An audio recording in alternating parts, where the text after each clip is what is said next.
Okay, mates, let's do your notes for June 2022. Right, part A, general knowledge, all right. Basic cardinal directions. So there are four cardinal directions. That is the most basic: the north, east, south, and west. All right, and after that, you have northeast, southeast, southwest, and finally north west, right? So north, northeast, east, southeast, south, southwest, west, and northwest. So those are the eight cardinal directions, and the four basic cardinal directions are north, south, east, and west.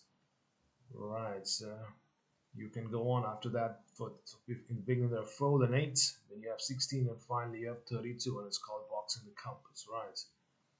Okay, we'll do the 32s later. All right, so let's go on to part B, grammar and sentence construction,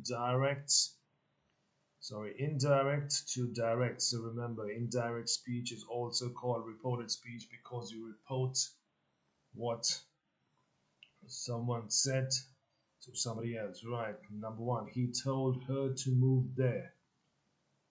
He told she, that's a very bad sentence. So move here.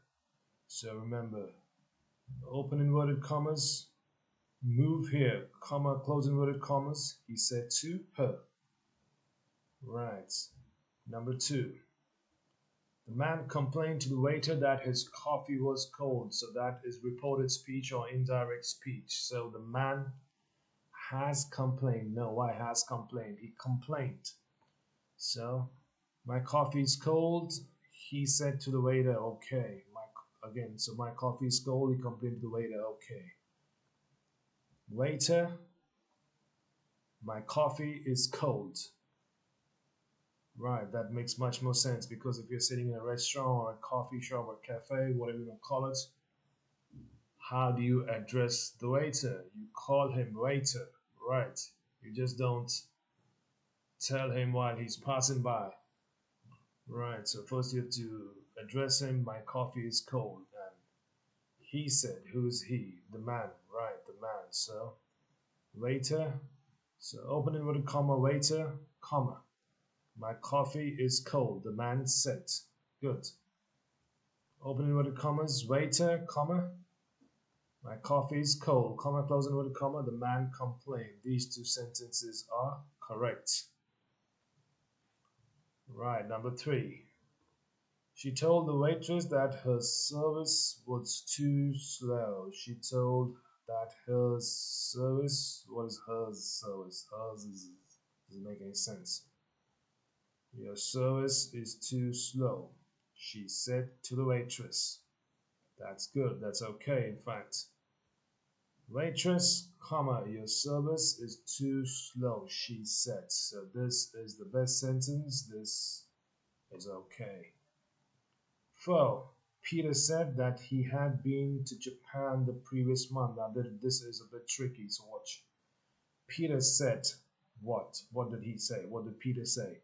So Peter said that, okay, he had been to Japan the previous month.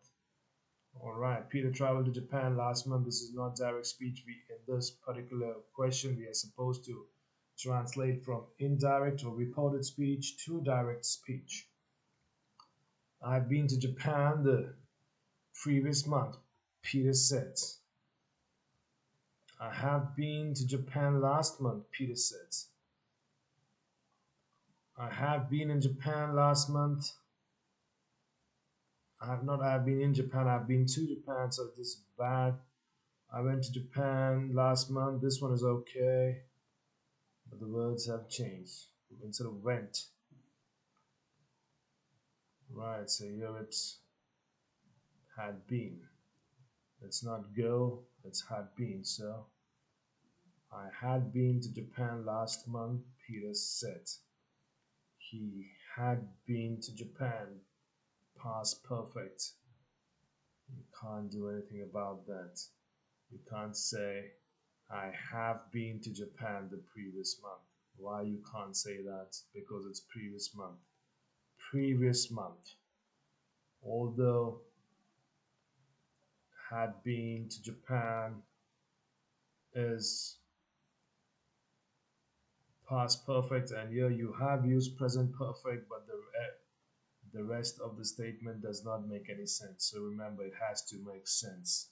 Do not follow grammatical rules blindly, because the first rule of English is that a sentence has to make sense. That's the first and foremost rule of grammar. If it does not make sense, it cannot be grammatically correct. I had been to Japan last month. Right. I have been to Japan last month. It doesn't make sense because it's last month and I have been. Right. Instead of that, you can just say, I went to Japan last month. That is good. That is good. But the words have changed. However, if you do not wish to change the words, I had been to Japan last month.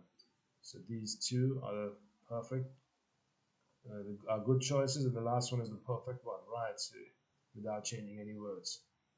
Okay, number 5. She said that she hated mathematics. She said what? That she hated mathematics. She hated. So I hate mathematics, she said. Very simple, very clear, very nice. 6. He said that he liked eating noodles. Right. What did he say? He said that he liked eating noodles. I like eating noodles. He said. Very easy. So watch out.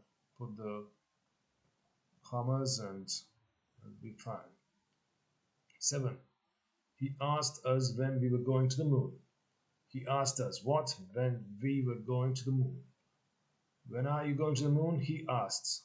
Or even better, if this is good, this is a good sentence. When are you going to the moon? He asked us. Both of them are good. The man, number 8, the man ordered the dog to be quiet since he was reading a book. Right. So be quiet, I'm reading a book. He ordered the dog. Okay, but who ordered the dog? Be quiet, and then there's a comma here. So be quiet, I'm reading a book. The man said to the dog. Be quiet, dog, I'm reading a book. The man ordered. Be quiet, the man said to the dog. I am reading a book. These 3 sentences are good. Okay, let's go on to pronunciation, part C. So number 1 is exhausted.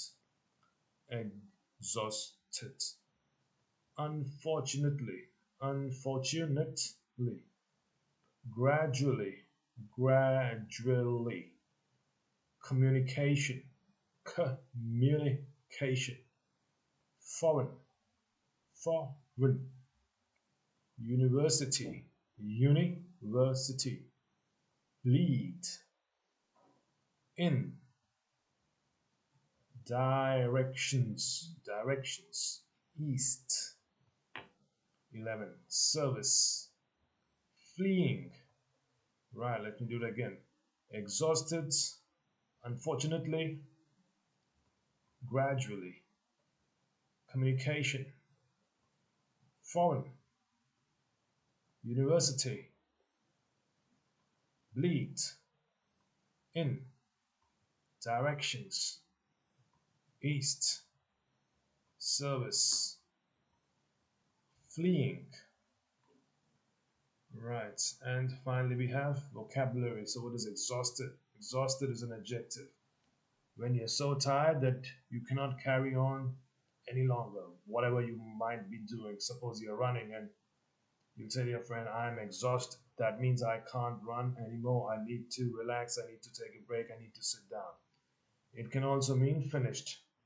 Right, they have exhausted the meat, so that they've eaten up all the meat. All right, so these are the 2 meanings of exhausted. Unfortunately is an adverb. Sadly, regrettably, it's something that is not something that is, sorry, unfortunate.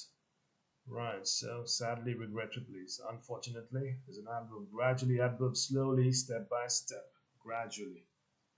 Communication, noun. Interaction, exchanging information, talking to each other. 2 computers talking to each other. That's communication. Foreign, adjective. Of or from another country. Not from here. Unknown. Something that is from outside is a foreign object. Suppose something enters your eye. Suppose a small particle of dust enters your eye. You can say there's a foreign particle in my eye. Right, so bleed. Lose blood from the body. Lose something in large proportions, or there's bleed, right? Suppose some company is losing a lot of money, you can say they're bleeding. They're making heavy losses, you can say they're bleeding. In is a small old style hotel. It's all an inwards and direction, where you or someone is headed. And then there are the cardinal directions. So that's the directions. Right, mates, that's all for June notes. Please watch this video again and write your notes down, and I'll see you in the next one. Bye bye.